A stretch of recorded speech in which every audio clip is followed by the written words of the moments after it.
My boyfriend kept accidentally calling his ex. I turned his excuses into evidence and gave him a goodbye he'll remember every time he tries to boil rice at 12 a.m. Receipts, boundaries, and one ruthless plan. He told me he chose me, then called his ex 10 minutes later while I cooked him rice. He said it was about knives, like I was supposed to swallow that with the steam. That was the night I felt my hands shake over a boiling pot and realized I was done being soft. If he liked things hot, I'd show him what heat looked like: slow, patient, and precise. If you've ever had someone cross a boundary and pretend it's no big deal, hit like and subscribe. This is a long, true story about losing trust and what happens when you turn every tiny breach into a plan. New episodes weekly. I'm Miley, 20, and I used to believe trust was a warm light you could just leave on. When Richard and I first met, he talked like he was facing the light, bright, eager, almost boyish. He's 19, and the first time he laughed around me, it sounded like a key turning in a door I'd forgotten I locked from the inside. He asked questions that felt tender. What calms you down? What food feels like home?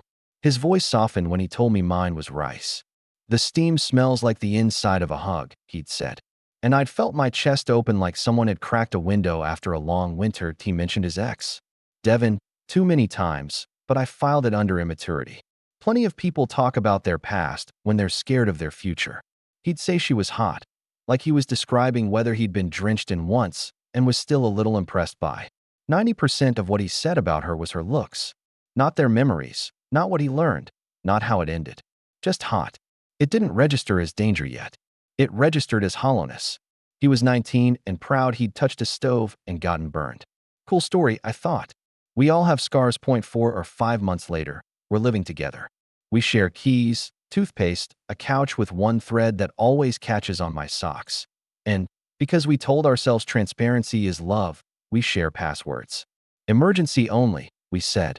Then we made exceptions for boredom, anxiety, curiosity, the kind of friendly justifications you give to a roommate you want to become family. That I don't go digging until a night when the apartment echoes. The clock has a second hand that stutters and then leaps, like it's nervous to be seen. Richard is out, his closing shift. I've cleaned the counters, watered the plant that hates me, and run a bath too hot to sit in. I'm not looking for a reason to be mad. I'm looking for a reason to feel close. I open his Snap because he told me I could, because we agreed. Because in my head it's the same as opening a junk drawer and finding batteries. The first thing I see is a saved photo from 2023. A nude he sent to Devin. I swear the room tilts. It's old, yes, but the kind of old that's still fresh because it's saved. She can scroll and tap and be back in his body in 1 second. I don't touch my face, but it feels like I do. I can feel heat rising, like someone turned the oven on and forgot to tell me. I don't scream. I don't throw my phone. I sit on the closed toilet lid with my knees pressed together like I'm in a waiting room, and I read the date again, as if reading it will change it. It doesn't. What changes is something small in me. A hinge that used to swing toward forgiveness locks itself. Quiet and final, he comes home with the smell of fryer oil clinging to his hoodie and a smile he grew at the door. I watch it flicker when he sees my face. What's wrong? He asks, voice soft, hands out like he's approaching a feral animal. I tell him what I found. I use words like violated and confused because if I use the right words I might keep my hands from shaking. He nods. He says, I'd feel weird too if someone still had yours. He says, I get it. He says, I'm comfortable with her. Then trails off into what I can only describe as verbal shrugging. Yada yada. Don't worry, it's old. You're overreacting without saying you're overreacting. I say. I deleted it. He flinches. Not so much in his face, but in his shoulders. A tell so small I might have missed it if I hadn't started looking for tells. He smiles at the floor and says nothing useful. Something inside me, call it the part of me that takes inventory, starts writing. 1. He flinched when I removed her access to his body. It's not a list yet. It's an outline for a list, still polite. I tell him I need a boundary that means something. I need you to stop talking to her. I say. Calm. Selected words. It's me or her. He breathes out through his nose like the question's smoke. He says, I choose you. Quickly, easily, like it's a free sample at the mall. He says he'll stop effective immediately. I thank him because please is how I was raised and thank you is how you keep peace. He pulls me into a hug, and the hug is good. It's so good I almost forget to wonder if he can feel my heart pounding. That night, I cook him rice. He showers, humming something that sounds like a pop song if you sang it in the dark. The steam from the pot fogs my glasses and makes the kitchen light look like a halo someone dropped and dented. I rinse the grains like my mother taught me. Cold water until it runs clear. It's muscle memory, comfort, control in a small way. My hands know what to do even when my head doesn't. My phone buzzes. It's him. From the bedroom. Oh, I've been on call with Devin for the last 10 m. The world narrows. My chest tightens so fast it's like a trap closing. The rice on the boil hisses, a whisper that turns into a spit. I picture red. My face, the burner, a warning light. Automatic pilot. I turn the heat down before it overflows. Then I walk, not run, to the bedroom. And the walk is worse because I can hear my own feet. I'm carrying the smell of starch and steam with me like a flag that says, I was making you comfort while you broke my word. He's sitting on the bed. Damp hair, clean shirt. The casual innocence of someone who types a confession and thinks the honesty makes the crime smaller. It was about knives, he says. Like the word knives is supposed to make me nod. Chef's knives he left at her place back, when they still shared dinners and sarcasm. I wanted them back.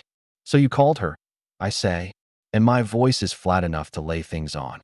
I forgot to tell you, he says, and I watch him try to choose a lane for the damage. Is it forgetfulness or justified emergency? He tries both. It was 10 minutes. I told her I can't be friends with her because you're uncomfortable. Then I said hi, how have you been? Just to be polite. The part of me that keeps inventory writes too. He confuses polite with necessary when it comes to her.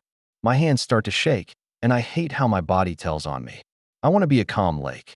I'm a shaken glass. If you're going to violate my boundary, I say, at least have a reason that respects me.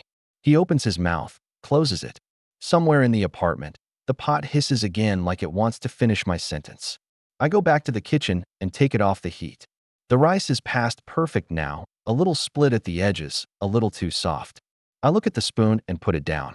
Suddenly, I don't want to feed him. Back in the bedroom, I say the boundary again, much clearer, as if clarity can make offense taller. You will not talk to Devin, I say. I will coordinate the knives. If she texts, I respond. You don't text. You don't call. You don't write letters like a Victorian ghost. Clear. He nods, chastened, apologetic, boyish again. Understood. I'm sorry. It won't happen again. 2 days later, I text Devin from my number, direct and civil. I explain the boundary. She says she respects it. Her boyfriend does not. He unloads profanity and accusation like he's been rehearsing. I ignore him because I'm busy fixing something that shouldn't be broken. We agree on a day to return the knives, safe place, daytime, no lingering. Then I find out Richard texted her anyway. He deleted it. I don't remember sitting down. I remember the sound in my head, a long, flat tone like a heart monitor giving up. I remember the taste of metal in my mouth, like a coin dissolving. He says he texted to say he was sorry for all this. He says he doesn't remember exactly what he wrote. He says little different things each time, small edits like he's trying to make the paragraph less incriminating. The words don't matter. The deletion does. You don't delete what you're proud to say. My inventory becomes a list. Point 1. Flinched when I deleted the old nude. 2. Called her about knives at midnight and got polite. 3. Texted her anyway. Deleted. Lied with variations. Point 2 months pass. In the laundry bag of those months, I find thigh pics of another ex on his phone, like lint that somehow always survives the wash. He says he has a right to be mad when I need him in the kitchen when I cook now, like my anxiety is an inconvenience. Like the heat he made isn't his to feel that I stop believing in accidental burns. The night before the knives drop, I lie awake. The apartment creaks in that wooden way that makes you feel less alone and more haunted. I stare at the ceiling and count my breaths. 1, 2. On 3, I decide something I don't say out loud. If he keeps treating my boundaries like a preference, I will turn his preferences into consequences. I fall asleep with my phone lit on my chest, the list glowing up at my face like a vow. I used to think revenge was loud. It isn't, not at first. At first, it's quiet, a drawer closing, a file naming convention. The decision to keep receipts without announcing that you keep them. I set my alarm for 6, because that's when my body is confused enough to be brave. In the hush, I make coffee and open a new folder on my laptop.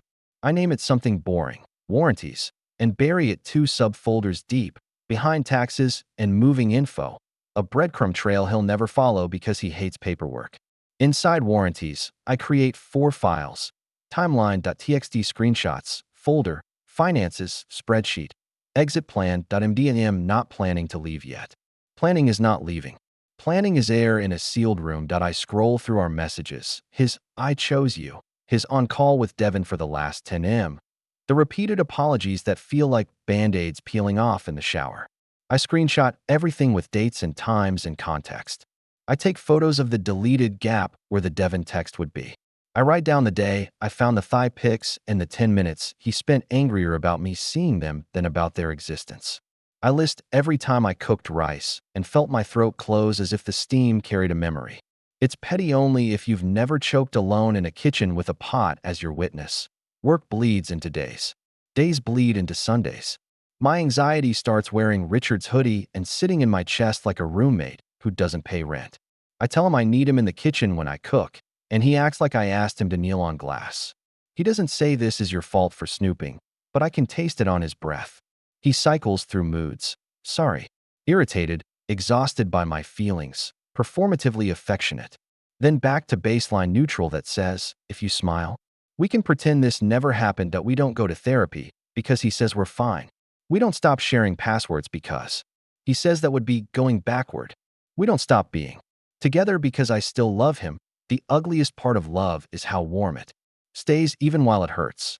Devin and I coordinate the knives. She's unexpectedly polite when we talk logistics. Drop-off time, public place, no drama. I can tell she's learned how to be neutral with him too. Neutral is a language women share when we've both had to keep a man calm. Her boyfriend pops off again in a separate thread, jealous, loud, vulgar. I block him. Richard asks if he should come to the drop, and I say no because the last time he mentioned her in person he forgot I existed for 10 minutes, and I can't count on his memory to protect me. The day comes. I stand in a sunlit parking lot with a canvas tote in my hand, one I brought just in case anyone tries to hand me something I don't want. Devin pulls up in a clean sedan, windows down. She's pretty the casual way a person is when they're not trying. I breathe through that. She puts a knife roll on the passenger seat, steps out, and we keep 3 feet between us like we're courteous strangers. He left these, she says. Figured you'd want them. I open the roll and count the handles, read the brands, note the nicked spots he once told me meant character. I say thank you. She says take care. We're almost done when she adds softly, he's good at being soft. He's also good at being sorry for the same thing. I meet her eyes for the first time.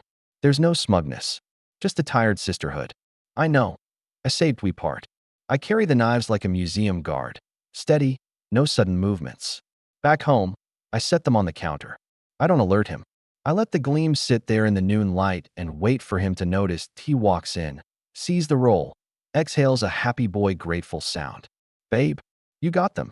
He steps forward to hug me, and I take a step back. I pretend is about the bag on my shoulder. Yeah, I say. I should text her thanks, he says, turning toward his phone like gratitude is a reflex he still owes her. You should not, I say. The words are a wall. He bumps into it and looks wounded, like I was supposed to move it before he arrived. He mutters. He pouts. He puts the knives away a little too loud. That night, the faucet drips in a way that feels intentional. Drip, drip, dropping patience, small things pile. He jokes about trusting him more with a smile that doesn't reach me. He says I should stop bringing old stuff up and start acting like the present matters. He calls me controlling when I ask him to check in during his breaks because he didn't answer a text for 4 hours once and my heart didn't stop racing for 5. He has explanations for everything. Perfectly reasonable on paper, slippery in the hand. I keep collecting. I don't confront. I don't threaten. I become still. Stillness is not weakness. Stillness is the lake's surface when a storm gathers under it. One evening I cook again. The rice simmers. He lounges in the living room, scrolling through something that makes his mouth quirk. I hear his thumb flick and imagine every woman he's followed, every ex who still has a thumbnail he recognizes.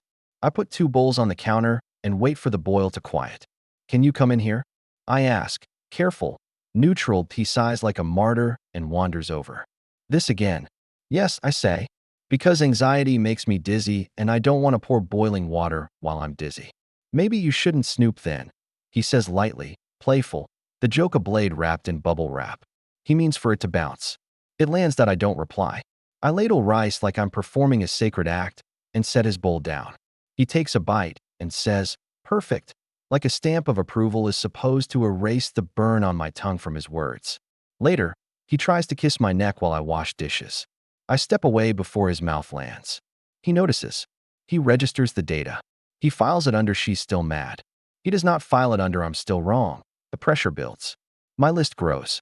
I add a page to exitplan.md labeled when. The page stays blank for a week, then two. On a Tuesday, while he's at work, I add words. When he breaks a boundary that leaves a mark. It reads dramatic. It also reads true. The mark comes a week later, in the form of a lie so small it would be cute if it didn't scratch me from the inside. He tells me he's meeting a coworker after his shift to talk about a schedule change. He mentions the coworker's name, a guy. I'm not a detective. I'm a girl who wants to sleep. I say okay that he comes home smelling like the outside, the kind of shared scent you pick up when you sit too close to someone at a bar. It's not perfume, not cologne. It's a blend of someone else's soap and the fog of their breath. He keeps his hoodie on while he eats the leftover rice cold, spoon clinking against the bowl like a clock in a metal house. Good talk. I ask, yeah, he says too fast. We're good. In the shower, his phone lights up on the nightstand. I don't pick it up. I watch the banner. A name I recognize, not the coworker. A small heart at the end of the preview I wasn't supposed to catch. My chest tightens in that old trap way. I sit on the edge of the bed and stare at the carpet until he comes out rubbing a towel through his hair. That I don't yell. I don't ask. I say, I'm going to lie down and close my eyes. I listen to the phone vibrate again. He turns it face down on instinct, like maybe the vibration can't go through wood if I can't see it at 2 a.m. While he sleeps, I write in timeline.txt. Said he met coworker, male. Came home smelling like someone else's day. Phone. Name. Heart emoji. I save. I back up to a cloud folder titled Receipts 2024 that lives behind two-factor authentication. He doesn't know WY morning. Something in me is museum glass, clear, protective, thick. I make coffee. I write down account numbers and finances. I calculate how much I contribute to rent, utilities, food. I mark what's mine by receipt. The couch, the dishes, the coffee grinder, half the bed. I list a storage unit near my friend's place and price them monthly. I draft an email to our landlord asking about subletting in emergencies. I don't send it. I don't need to. I like knowing it exists. That night, I tell him we should do something together this weekend. Bowling, a movie, something he can't answer with a text. He says he's not sure. Work is crazy. He says he'll let me know. His eyes flick once to his phone mid-conversation, and it's like he curtsies to the device and forgets to apologize to me that I stop being hurt and start being curious. Curiosity moves me to the kitchen drawer where we store rubber bands and spare keys. The knife roll is there, tidy. I take out the chef's knife, the one he missed most. I set it on the counter and run a cloth along the blade. It gleams like a promise, like a thread if you're careless. Nice, he says, walking in. Taking care of my babies? Your babies. I repeat, and the words taste like metal again. Do babies get you in trouble, Richard? He laughs, because he thinks we're flirting with a dark edge. I'm not. I'm filing evidence in plain sight. 2 days later, the small I graduates. He says he'll be late. Closing shift got extended. I say okay. I sit on the couch and trace the couch's receipt number with my finger like a mantra. He rolls in at 1:30 with a grin that doesn't fit his face. We killed it, he says. Manager said I'm reliable. I want to congratulate him. I also want to say who is she, but I don't. I nod and say I'm glad. He sleeps well. I do not. At 3 a.m., his phone lights. A photo preview buzzes into the room. Not a body. A thigh against a patterned blanket I've never seen, shot at an angle people use when they want to flirt without saying so. Another ex. The one with the thigh pics I found months ago like lint. My throat closes and opens, a stunned fish on dry air that I don't touch his phone. I don't breathe loud. I slide out of bed, go to the kitchen, and sit on the floor with my back against the cabinets while the fridge hums like a tired friend. I'm not crying. I'm not angry. I'm cold, a deep freezer feeling that makes my hands steady. At 7 a.m., I add to timeline.txt. 3 a.m. Name, X, sent thigh photo. Then I add a new header in exitplan.md. Reveal day. Under it, I type Saturday and circle it in my mind so hard the circle leaves a groove. I buy boxes that afternoon and keep them in my car. I text my friend Kara. Can I store a few boxes for 2 weeks? She replies, yes. And I have wine. I say, not yet. I need a clear head. She says, I'm here. Friday, I ask Richard to pick a movie for Saturday night so we can have a date night in. He lights up, relieved to have a simple script he knows. I'll cook, he offers, chef's knife in hand again like a talisman. I watch him test the blade on a tomato, the slice so clean it doesn't bleed for a beat. Be careful, I say. He grins. Always. The word sits between us, heavy with irony no one names. That night, I sleep fine. When I wake, the air feels like the inside of a courtroom. Formal, still, full of consequence. I shower. I fold laundry into piles labeled keep, donate, his. I open exitplan.md and read it like a poem I wrote as a warning to myself. Steps. Screenshots. Finances. The speech I won't need if I do this right. The lists don't make me cruel. They make me safe. At noon, I set rice to soak. The grains float and then sink like a decision made and then remade, over and over, until it's done. The envelope in the knife roll is thin enough to disappear and heavy enough to change the way leather lies. I slid it there with dry hands and a breath I held until my vision pricked. On the front, his name, printed carefully like a label on a specimen jar. Inside, copies of the timeline, a curated handful of screenshots, a one-page letter titled About Knives. It isn't a manifesto. It's a mirror. I write it the night before, cross-legged on the floor, back against our bed frame. The room lit by a single lamp that throws yellow into corners. I start with the rice at midnight and end with 3 a.m. thighs. I don't insult him. I don't diagnose him. I don't call him names. I use dates, times, and his words next to mine. I point to each cut and say, this edge came from you. Then I write the boundary he sold me like a promise and treated like a coupon that expired. No contact with Devin.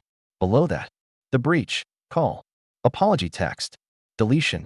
Below that, the contempt for my fear. Maybe you shouldn't snoop then. Below that, the lie dressed for work. Coworker, male, versus, name, with a heart. Below that, the fresh proof. 3 a.m. thigh photo. It is not poetry. It is inventory. The last paragraph is practical. I am moving out. This is the final conversation. In writing that do not contact me except to arrange logistics via email. I include a new address I made that morning, cold and clean, nothing cute. Just my first initial and last name and the number 2 because the first was taken. That we will close the shared streaming account. You will remove your card from groceries by the 15th. I will remove mine from your phone plan by the 1st. Your knives are in the drawer. Keep them. Keep your explanations 2.p.s. About knives is about integrity. Tools do what hands tell them. I don't sleep after I print it. I don't shake either. I lie there, alert, inside a kind of alertness that doesn't need caffeine. Revenge, it turns out, is a form of clarity. It puts all the furniture back where it belongs and labels the boxes. Morning. I wake to a room that feels like an unplugged refrigerator, quiet but humming with leftover cold. I make coffee. I flip exitplan.md open and review the last items. To do. Boxes. Already in the car. Assemble 2 more, label books and kitchen, mine. Finances. Screenshot every auto draft. Every joint subscription. Cancel my contributions. Note dates. Photos. Collect what's mine. Leave what's ours in a folder on a cheap USB labeled shared. Keys. Make duplicate of my car key for Kara for the second trip. Message to Devin. Scheduled for tonight at 8:05 p.m. After I'm gone. Message to other X. Scheduled for 8:07 p.m. Short, respectful, just so you're aware. Your photo is on his phone. You might want to ask him to delete it/confirm. No attachments. No shaming. Just a doorbell ring that says, you deserve to know if a window is open. I do not schedule a message to his mother. Not because she wouldn't take my side, but because I don't want my exit to feel like a prosecution. I don't need to sit at a family table and hold up exhibits. I need to go point 2 close calls test my calm. Close call number 1. At noon, he texts, heading home early. Manager let me go. My plan had room for an early arrival, But not this early. The boxes are still flat under the bed. The USB is exporting. The rice is soaking for the symbolism I intend to employ later. I need 2 hours. I have 40 minutes. I text. Great. Can you grab limes? And that brand of sea salt you like. I add the name, the blue box with the pouring girl umbrella. He loves it like an inside joke with his taste buds. Also, can you stop at Kara's to grab the book she borrowed? He loves being sent on small missions. They make him feel useful. He replies, on it. Anything else? I add a specific store for the salt, knowing it's out of the way. I text Kara. He might stop by. Stall him if you can. She replies, on it. I'll show him my cat's new tricks. I'll make up 3. I use the 40 minutes like a heist team. Tape, fold, label, breath. I work in silence. The only sound the rip of tape and my heartbeat in my neck. I slide clothes into bags, books into boxes, kitchen into a neat set of mine. The cheap cutting board I brought, the spice jars I paid for, the ladle my aunt gave me. I don't take his things. I want no argument about property. I want no shadows on my exit. I open the knife drawer. The roll sits where I left it. I tuck the envelope under the second tie again, finger lingering once like a blessing. Close call number 2. My laptop pings. USB done. In my gray focus, I forget the default save name. Shared _ memories _ Richard.zip. Too on the nose to leave anywhere he might see before the moment. I rename the file to January taxes and laugh out loud. A short, sharp sound that tastes like relief. The limes and salt buy me 90 minutes. Kara texts a photo of Richard on her couch, the cat in his lap, his mouth open mid-story, hands explaining a joke. 20 more, she writes. He's monologuing about sauce reduction. I type, I owe you my life and mean it to be by the time he swings into the apartment. The place looks unchanged to an untrained eye. My wall art, gone, but he never noticed where the nails were. My books, missing, but the empty shelves hold the plant and 3 folded towels like a minimalism article online. My layered sweaters, vanished, but the closet door is closed, and he never looks behind closed. He kisses my cheek. You won't believe the traffic, he says, like a man who has never met a plan. He holds up limes like a trophy. We're set for tonight. We are, I say, and I choose the words carefully so that later, when I replay the tape, I won't flinch at hearing a lie in my own mouth. He puts the knife roll on the counter with a reverence he rarely gives to people. He unties the first strap and pauses, back to me. You did this. He asks, touching the soft leather. Oil it. It feels nice. I did not, but I'm glad he notices nice things. It makes the moment I packed inside that roll almost kind of. He stops. Fingers dip under the second tie.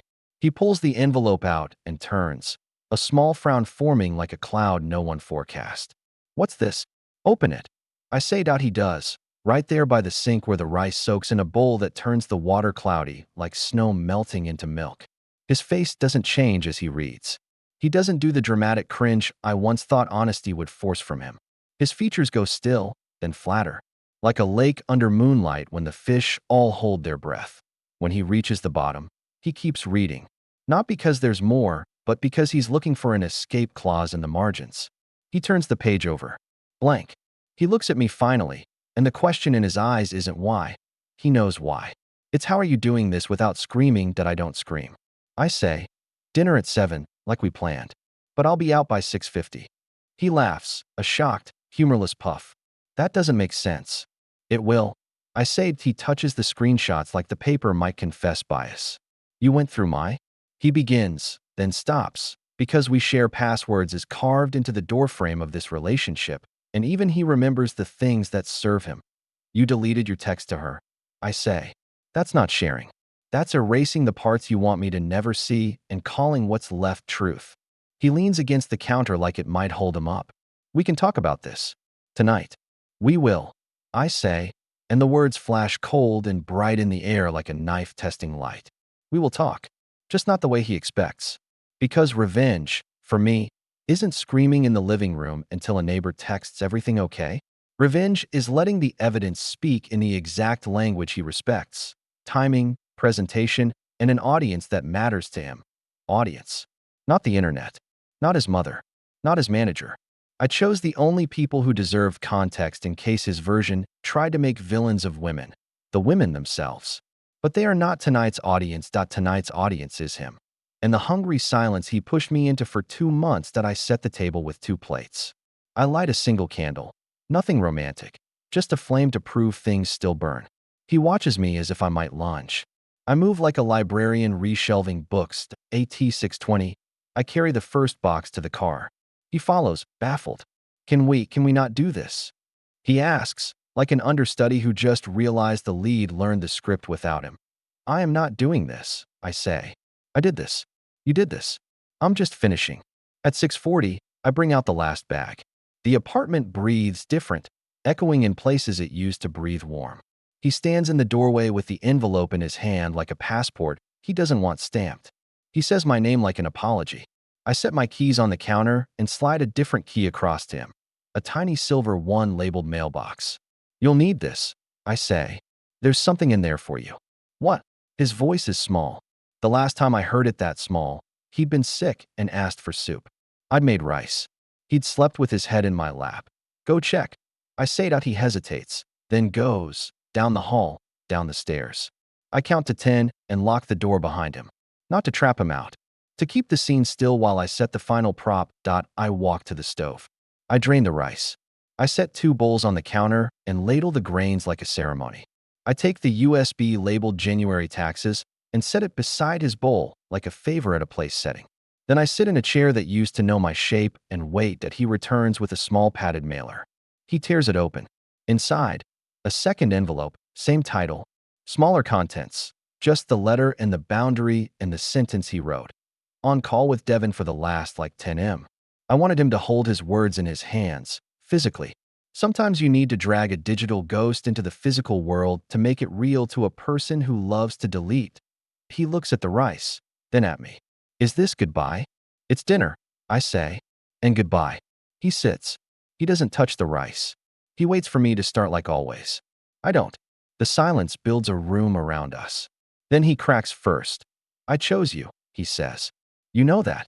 That sentence only matters if the verbs that come after it look like choosing. I say. You chose me, and then you chose her 10 minutes later. Then you chose her again, quietly, with a deletion. Then you chose anyone who texted you after midnight. You chose telling me I shouldn't snoop over asking yourself why your phone is something I have to worry about like a gas leak. He rubs his thumb over the envelope's edge until it goes soft. It's not, he stops. He tries again. It didn't mean anything. My anxiety meant something. I say. You treated it like noise. The candle flickers and spits once, a tiny sound like a dropped pin. Why this? Performance, he asks. The mail, the envelope, the rice. Because I wanted you to feel the architecture of what you built. I say. You wanted polite with her. You get precise with me. His eyes flick to the USB. What's that? Memories, I say. Take them. I took mine. He doesn't touch it. He chews on nothing, jaw shifting like an animal testing a trap with its teeth. Can I fix this? He asks suddenly. It's so blunt it almost breaks me. The boy I first met swims up in his face, hopeful and a little lost. I look down so I don't mistake a ghost for a rescue raft. No, I say. But you can read. And you cannot call me. My phone buzzes. 6:50 p.m. Through the door, I hear Kara's footsteps in the hall. The friend who will ride with me to the storage unit and then sit across my tiny table eating takeout while we stare at a wall and feel the muscles in our faces unclench. I stand. He stands. He reaches out like he might touch my shoulder, a small habit he had when he wanted to anchor me to a moment. I step back and he drops his hand, letting it hang like a tool he forgot how to use. Goodbye, Richard, I say, and I walk out with my body as whole as it arrived. The hallway smells like dust and last night's dinner. Kara leans against the wall with her keys ready, eyes soft, mouth set. She sees my face and stops the sentence she had cued. She takes the heavier box without comment. I take the lighter. We move down the stairs like we've practiced. Except we haven't. Friends learn choreography for you even when you never ran the routine. The sky outside is that odd clear blue that comes after a storm when the world's been rinsed and set out to dry. We slide boxes into the trunk, shut it gently, not to be kind to him, but to avoid waking the part of me that might run back. Kara gets in, starts the car, waits. I look up at our window and see the candle flick once, then steady, a tiny heartbeat in a square. The first drive is quiet until she says, "Do you want music?" I shake my head. She keeps the radio off and the windows cracked, and the air slips and cool. Carrying the city's noises like small talk we can ignore, the storage unit. The manager offers us a cart without asking for an ID, which feels like an act of trust one didn't know I missed.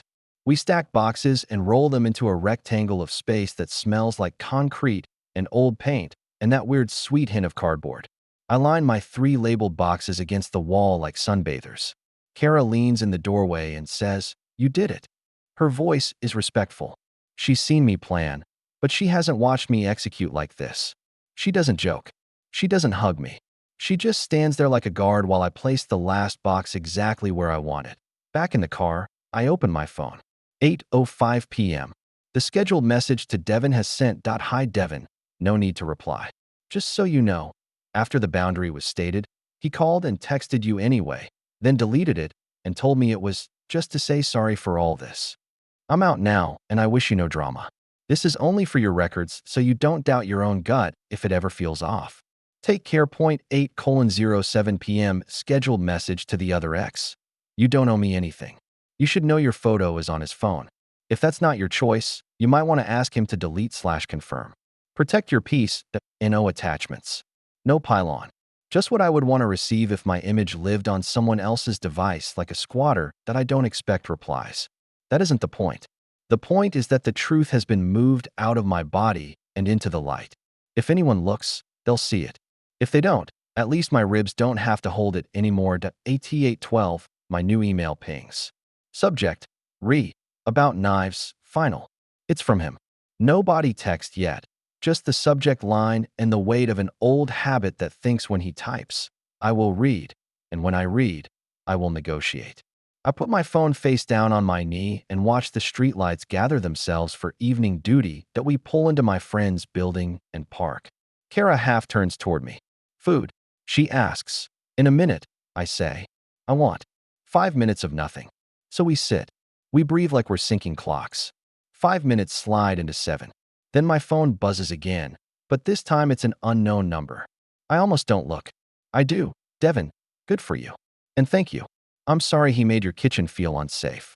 You're not crazy. I exhale a sound that isn't a laugh or a sob. It's the noise you make when your head breaches the surface after you've swum too long under. Another buzz, unknown, then the name appears. Other X, thank you. I didn't know. I'll handle it. Are you okay? I type, I will be. Then, because it feels right to be exact, not tonight. But I will be. A third buzz. The subject line from Richard's email updates itself. About knives, final, please read. Becomes about knives, final, please, and then, like he thinks the subject is a Ouija board that might spell mercy if he coaxes it. I do not open it. I promised I would only use the new email for logistics. And I won't break my own boundary on night 1. Kara orders noodles that steam up her glasses when we finally carry them upstairs, and the fog on her lenses looks like mine used to in the kitchen. I tell her that, and she smiles, a small corner-turning smile, and says, let's make steam mean comfort again. We eat on the floor at my tiny table with our knees bumping like kids. She doesn't ask for details until I offer them. When I do, I speak without drama, letting the facts lay themselves out like cards. She makes the face of someone who has sat through enough women's stories to recognize the pattern. Boundary set. Boundary breached. Apology like a lottery ticket you're supposed to hold until it reveals a prize that never comes. Later, with my head on a pillow that smells like laundry and nothing else, I scroll through older texts out of reflex and stop myself. I open timeline.txt instead, add one last line. 8:05 to 8:07 p.m. Messages sent to women. 6:50 p.m. Moved out. 8:12 p.m. Email from him ignored. Then I close the file and drag it into archive. Not because it's over, but because this is the part where I stop living inside the document and let it become history. He doesn't stop. Over the next week, the new email receives 3 messages. The first, please can we talk? The second, I'll go to therapy. I booked a consultation. The third is long, the subject line an apology chain so layered it reads like theater. I messed up /I'm sorry /please hear me /last try. I skim the bodies. They are full of the kind of statements apologies borrow from Instagram slides. I hear you. I validate you.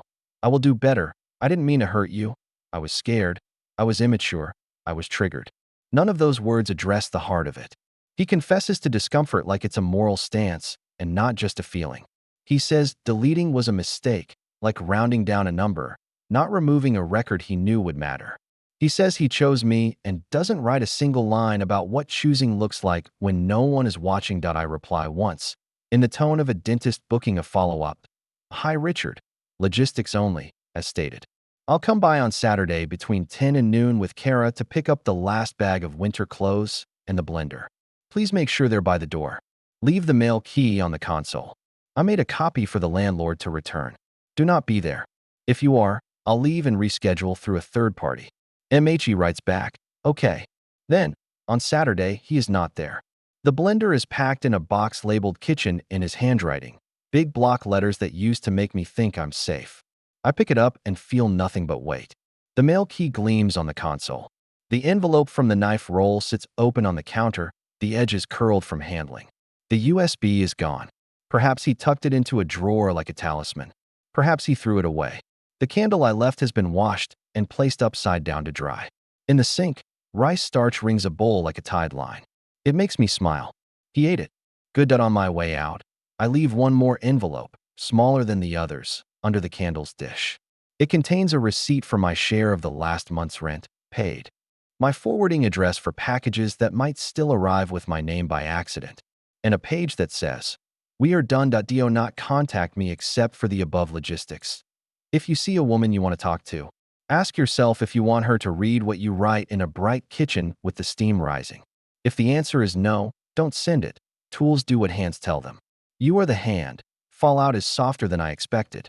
No raging texts. No knocking on Kara's door. The only public noise is a muted apology on his private story, which a friend screenshots and sends to me with no comment. Working on myself. Learning about boundaries. If I hurt you, I'm sorry. He is telling on himself to people who already like him. It might help them. It does nothing for me. The women he kept warm on the back burner step into their own decisions. Devin replies once more, a week later. Hope your kitchen feels safe again. The other ex never responds again, which I take as a good sign. Either he deleted the photo, or she decided her safety didn't include looping me in. Both outcomes respect the boundary of I am not the center of this story anymore. When I finally cook in Kara's tiny kitchen, a Tuesday in late afternoon, the light through her window is a liquid gold that slides across the counter like a blessing. I rinse the rice till the water runs clear, and the sound doesn't make my throat tighten. It makes me hum. I set the pot on the burner and watch the first thin steam thread rise, then curl, then vanish. And I feel something inside my chest unclench in a way that's not dramatic enough to play on a screen, but large enough to live a life around. My phone pings while the rice simmers. It's an email from the landlord. Sublet approved for Richard after I vacated. Good. He'll be fine. He can slice tomatoes paper thin and make sauce that clings to pasta like a good ending. He can hold a knife correctly and still never cut the thing that's hurting him. That's his work. Not mine. I carry my bowl to the table and eat slowly, feeling the starch coat my mouth, the warmth go down, the tiny sweat gather at my hairline. My hands don't shake. My shoulders don't wait for an apology to be delivered. The apartment around me feels like a bowl set down in a quiet room. Useful. Ordinary. Mine. The last message from him arrives 2 months later. Short. To the point. Like a man who has finally learned the difference between a boundary and a dare. Mail key returned. Good luck, M. I reply with nothing. The email client marks the thread as archived. The sound it makes is a soft shhh like a drawer sliding closed. About knives, I think, and smile. I didn't cut him. I cut the rope, and the fall didn't hurt. The landing did what landings do, reminded me I have legs. There's a moment when the water turns to steam and leaves the pot in little ghosts. That's what it felt like the first week alone, my anger lifting off me in wisps, disappearing without needing to be seen. It was never about punishing him publicly.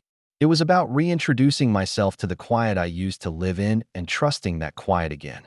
People think revenge has to be scorched earth, kept phones, public reads, 5-act humiliations. Mine was different. My revenge was, he never got to hear me scream. He never got to argue me down to a compromise that would rot in my gut. He got evidence, exact language, and a door that closed without a slam. He got to eat the rice he ruptured and sit with the letter he wrote with his actions. The women he'd treated like museum pieces came alive and left the frame. And I got my kitchen back that I remember his face at the counter, envelope in hand, the candle popping once like an asterisk. If he's smart, he'll buy a new cutting board and keep the blade sharp and learn what genuine choosing looks like. If I'm smart, and I think I finally am, I'll keep a notebook labeled peace and fill it with grocery lists, recipes, jokes, and names of people who text when they say they will. Tools do what hands tell them.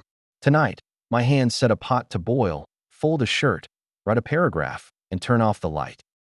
If someone has ever told you, I choose you, and then chose chaos 10 minutes later, you deserve better. No spectacle required. Tap subscribe for more true stories where quiet boundaries become loud justice. Drop a comment. What's one boundary you'll enforce without raising your voice?